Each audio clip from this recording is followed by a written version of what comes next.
Bom dia, meus colegas. Hoje num horário completamente diferente do que a gente aparece por aqui semanalmente, né? Nosso encontro regularmente são às terças-feiras, 9 da noite, mas a gente dessa vez está fazendo algo um pouco diferente, considerando que a gente está num momento diferente, né? Bem-vinda Aline, Lívia, Ana, Lu, nossa, que bacana, Isabela, Vivi, todo mundo que está entrando. Imagino que todos vocês estejam passando por uma situação bem parecida à minha. Muitos consultórios fechados, muitos consultórios com fluxo de pacientes bem reduzido. Inquestionavelmente, isso vai ter uma repercussão financeira para o nosso consultório, a gente vai sofrer um baque, independente se você tem reservas, se você não tem reservas para isso. Bom dia, Vivi. Bom dia, Gisele, Thaisa. Bom dia, Aline, ótimo, Clarice. Então, independente da gente ter ou não reservas, da gente ter ou não uma organização financeira, esse é um momento completamente inesperado, atípico e esperamos que seja um momento único, né? Que a gente não passe por isso novamente. E eu fiquei pensando muito, tentando analisar a situação, que eu ouço muito dos colegas médicos quando a gente fala de organizar consultório, que é o que eu venho falando há mais de um ano, é a dificuldade de tempo, porque a gente sabe que é muito corrido, né? O médico muitas vezes tem vários trabalhos, se desdobra em vários para dar atenção para a família, para alguns filhos, alguns têm filhos, e para manter o consultório, atender, tá na linha de frente e ainda tá nos bastidores organizando tudo. Então o tempo sempre foi um problema. E aí, analisando que a maioria está em casa, de quarentena, e de certa forma improdutivo, surgiu a ideia da gente fazer essa reunião diariamente para estar falando sobre algum tema e aproveitar mesmo para tentar organizar, parar algumas arestas do consultório que não estavam otimizadas, na tentativa de, quando voltar, que as coisas estejam um pouco melhores do que estavam nesse momento. Então, eu sempre vou estar trazendo um assunto aqui. A minha ideia é que no final eu libere para vocês alguma tarefa de casa, alguma coisa que vocês tenham para fazer, para irem colocando em prática, irem ajustando o que for preciso no consultório de vocês, porque eu acho que dessa forma, na verdade eu acho que essa é a única coisa que a gente pode fazer nesse momento, é ajustar a parte administrativa, ajustar os processos que não estão bem organizados, fazer alguns balanços que a gente, em condições normais, não tenha tempo de fazer. Salvo a exceção que você queira se dar férias para pensar na vida, para não fazer nada, eu acho que estar em casa é uma boa oportunidade para a gente repensar os nossos processos, rever as nossas rotinas de consultório. Então, como tema desse primeiro dia, que é hoje, eu escolhi falar dos processos, dos protocolos do consultório. E eu queria perguntar quem exatamente, Vivi, que aí a gente volta com força total, com tudo organizado. Sabe aquela máxima de vamos fazer, se a vida te der um limão, faça dela uma limonada? É esse o objetivo dessa quarentena produtiva que eu estou propondo. Então é que a gente tente, em vez de se lamentar, de ficar triste com o que está acontecendo, ficar ansioso, né? Porque quando a gente vive o presente, né? No momento que você está muito apegado ao passado, você pode se tornar uma pessoa depressiva, enfim. E quando você está muito preso ao futuro, você se torna uma pessoa ansiosa. Então, eu acho que nesse momento a gente tem que combater a ansiedade do que está vindo e fazer o que a gente pode no presente. E no presente eu acho que é isso, né? Bora organizar. Então, falando dos processos do consultório, eu queria saber de quem está aqui. Pode dizer sim ou não, sim ou não.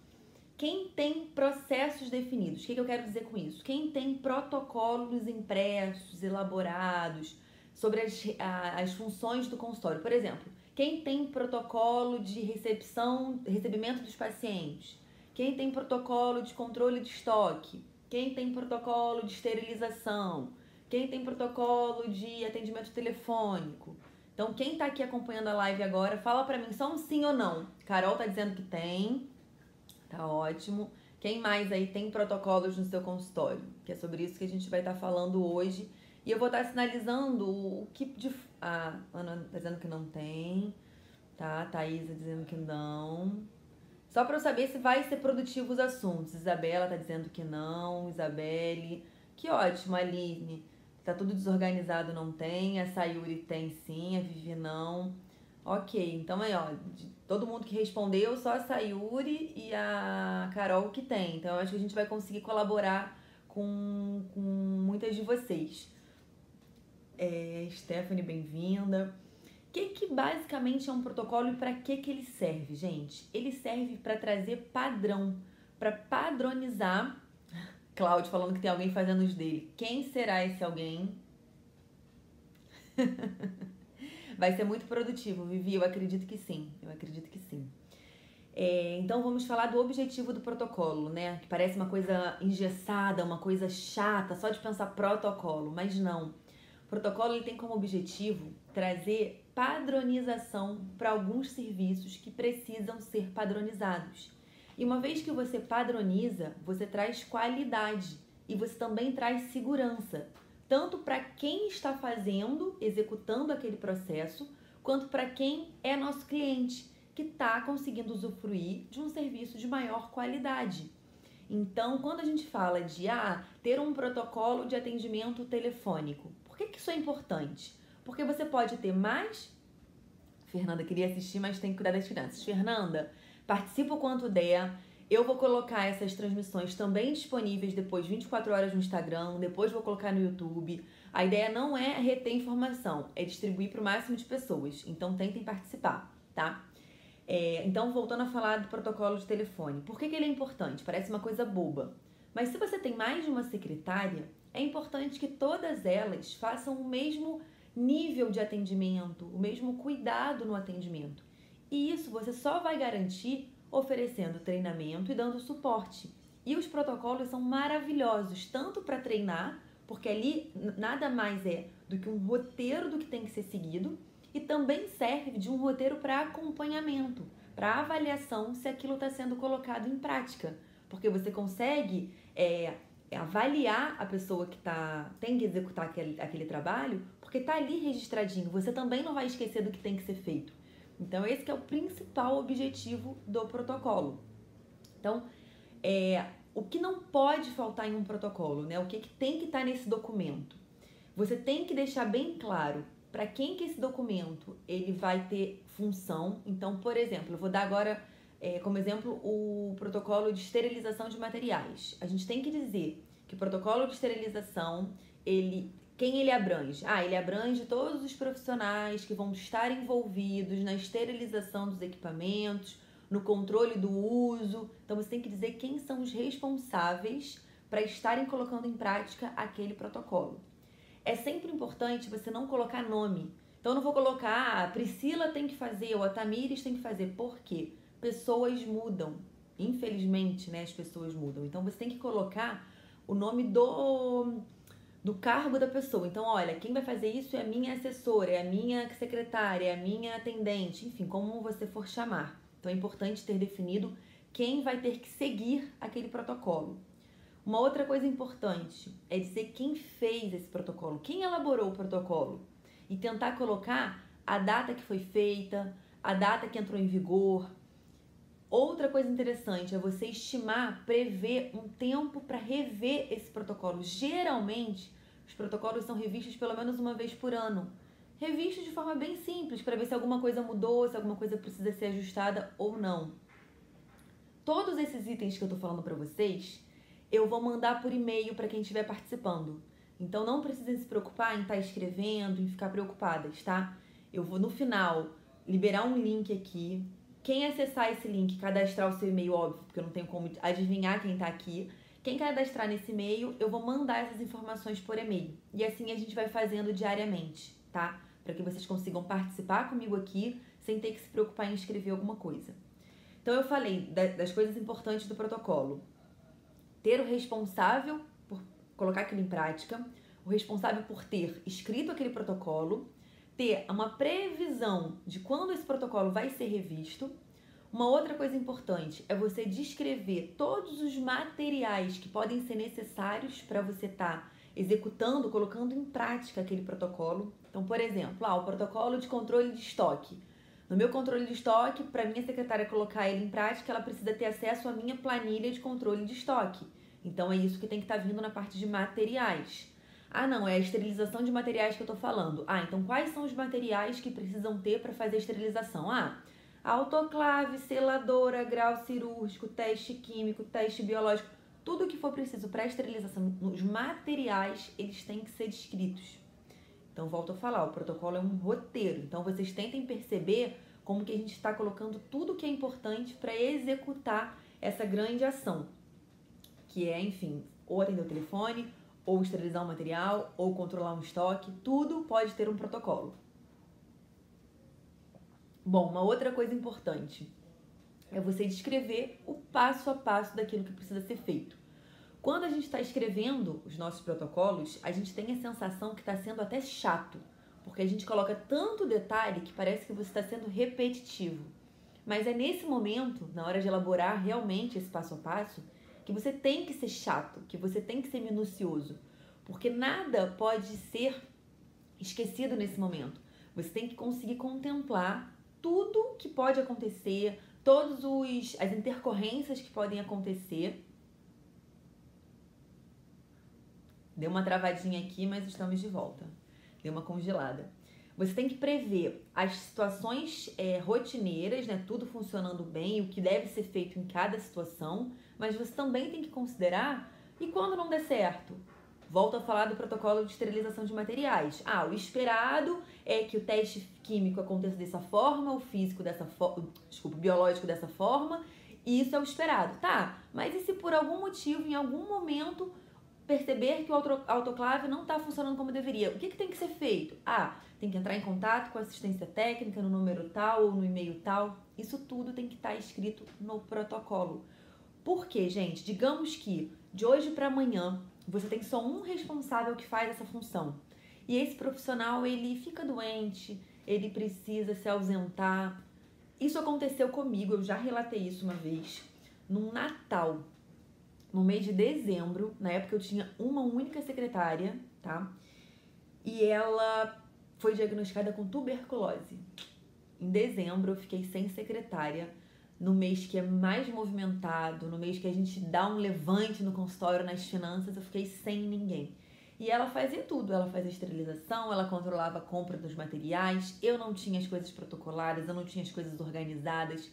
Foi um verdadeiro caos. Então, desse momento em diante, sabe aquela coisa do basta? Eu defini que bastava. A partir daquele momento, eu falei, chega. Eu tava falando com vocês do que é fundamental que tenha num protocolo. Então, vamos lá. O responsável, que vai ter que colocar em prática aquele protocolo. O responsável por ter elaborado o protocolo. Que é chato de escrever os procedimentos, tá? Tá ótimo. O tempo previsto para rever esse protocolo. Todos os materiais que você precisa colocar, usar para colocar esse protocolo em prática. Então, algumas vezes vai ser uma planilha, como no controle de estoque. Para fazer a esterilização de materiais, você tem que listar tudo que você precisa usar, desde a autoclave até o grau cirúrgico, ao teste biológico. E o passo a passo, que é fundamental. Então, nesse momento, que é a parte do chato, que a Carol lembrou aqui que eu estava falando, é que pode parecer muito chato você escrever tudo. Parece que você está sendo repetitivo. Mas é exatamente isso que tem que acontecer quando você faz um protocolo. É nesse momento que você tem que ser extremamente minucioso, atencioso e tentar contemplar todas as possíveis situações envolvidas com aquele procedimento. Então, por exemplo, a esterilização de materiais. A gente espera que todos os testes, o químico, o biológico, funcionem bem e que a autoclave esteja em perfeitas condições de estado, garantindo adequada esterilização. Isso você vai descrever como que é. Tá, mas e na vigência de dar algum problema? O que aquele profissional ele tem que fazer? Qual é a conduta diante de uma intercorrência, uma condição inesperada? Ah, no autoclave? Bom, ele tem que entrar em contato com a empresa técnica no número tal ou no e-mail tal. Isso também tem que estar sendo contemplado no protocolo, tá?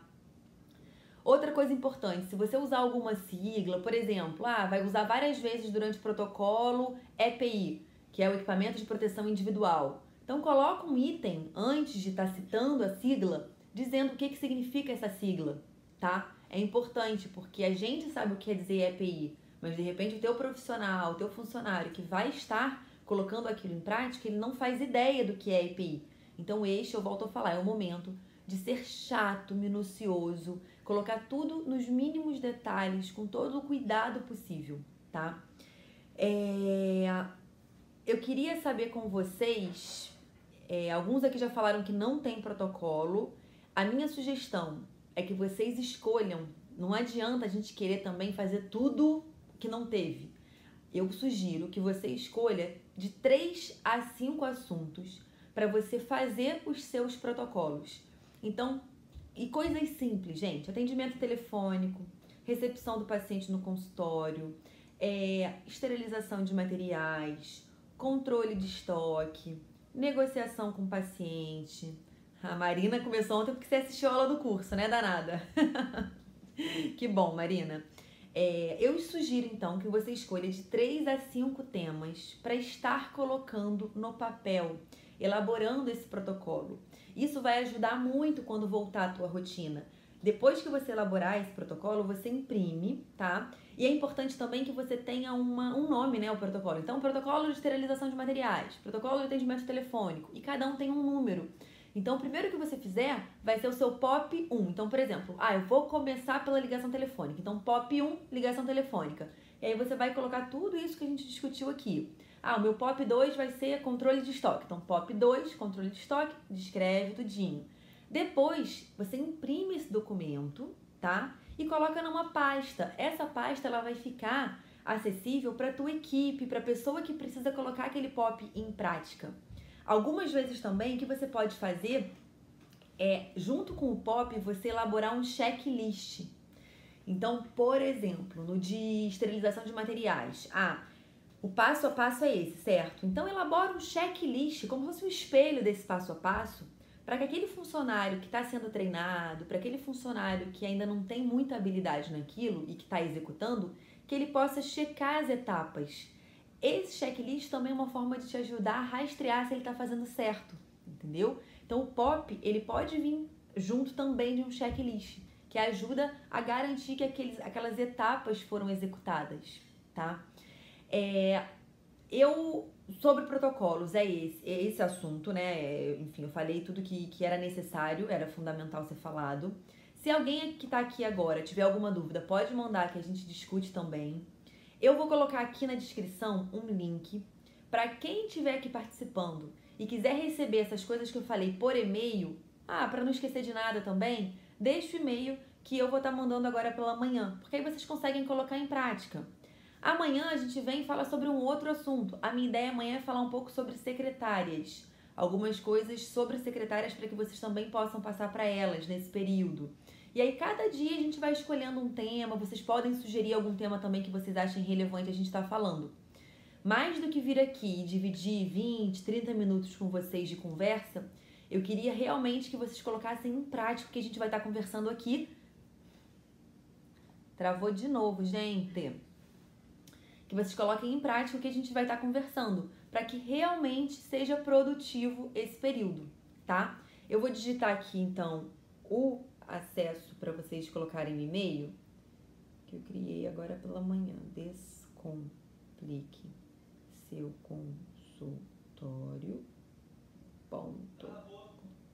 De novo?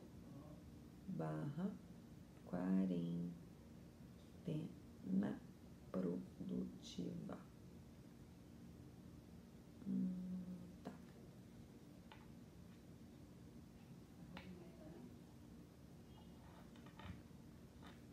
Bom, coloquei, gente, aqui o link para quem quiser receber essas informações por e-mail, tá?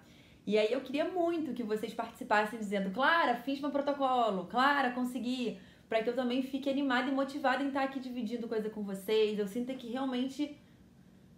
tá travando direto hoje, gente. Será que além de quarentena a gente vai ter falta de internet? Pessoal, hoje tá travando legal, hein? Vou te falar, eu faço transmissão toda semana, isso nunca aconteceu. Acho que além de quarentena a gente vai ficar também restrito de celular, será? Aí não dá, gente. Aí fica difícil ser produtivo. Eu tô digitando aqui pra vocês o link quarentena produtiva. Tá. Nunca aconteceu. Priscila tá aqui, que sabe, que acompanha comigo. Primeira vez, mas enfim, a gente é resistente, a gente é chato, a gente insiste e vai vencer essas dificuldades. Coloquei aqui o link, quem quiser acessa, que aí lá eu vou mandar um e-mail com tudo que a gente conversou aqui hoje. Essa transmissão, ela ficou muito picotada, vocês perceberam. Então eu não vou nem salvar ela aqui no Instagram, não. Eu tô gravando essa transmissão, eu sempre gravo pelo meu iPad aqui atrás, então ele grava corrido e não trava, né? Eu vou salvar no YouTube. Todas as lives que a gente faz aqui no Instagram, elas ficam salvas no canal do YouTube. Isso é ótimo para esse momento. Tem vários assuntos diferentes. Quem quiser, enfim, assistir, entra no canal. O link do canal do Telegram estão todos na descrição da biografia. Tem um Linktree ali, você clica e tem canal do YouTube, canal do Telegram, porque no geral, o que tem de diferente em cada lugar, né? No Telegram, eu coloco coisas do dia a dia, então assim, gravo um áudio aleatório, uma coisa um pouco mais, enfim, mais livre. E no YouTube a gente coloca os vídeos das transmissões ao vivo, então é um pouco diferente do que a gente faz aqui pelo Instagram. Quem não participa ainda, é só acessar. Bom, eu espero que vocês tenham gostado muito. Amanhã a gente vai falar sobre secretárias. Então a meta, o desafio para hoje é você definir 3 a 5 assuntos do seu consultório que tenham uma importância central para o teu consultório e definir protocolos desses 3 a 5 assuntos, tá? Vocês vão ver que depois que vocês fizerem fazer o segundo, o terceiro, ele começa a ficar muito repetitivo, porque a sequência é a mesma, a organização é muito parecida. Então você só precisa colocar no papel aquilo que você já faz na sua rotina, da forma mais minuciosa e mais detalhista possível, tá? Tati tá dizendo que adorou, amanhã vai estar aqui novamente. Que bom, gente, que bom. Só faz sentido a gente ter essa quarentena produtiva se vocês estiverem aqui comigo, porque ficar falando pra ninguém não faz o menor sentido. Então avisem aos amigos, a outros colegas que vocês acham que possam se beneficiar desses desafios. A gente gosta muito disso, né? O ser humano é muito motivado por desafios, por situações de grupo. Então o que eu quero é que a gente forme um grupo que vai vencer essa quarentena da melhor forma possível, tornando os processos do consultório mais organizados, mais fáceis de serem colocados em prática quando a gente puder voltar à normalidade. Nós vamos voltar melhor do que nós saímos. E isso só depende da gente, tá? Um beijo. Mãezinha, também te amo. Minha mãe tá aqui, gente. Não sabia. Te amo também, mãezinha. Beijo pra vocês. Quem quiser, acessa, deixei aqui fixado, tá? Vai receber o e-mail com o que a gente falou por aqui. E essa aulinha toda também vai estar no YouTube. Beijo, tchau.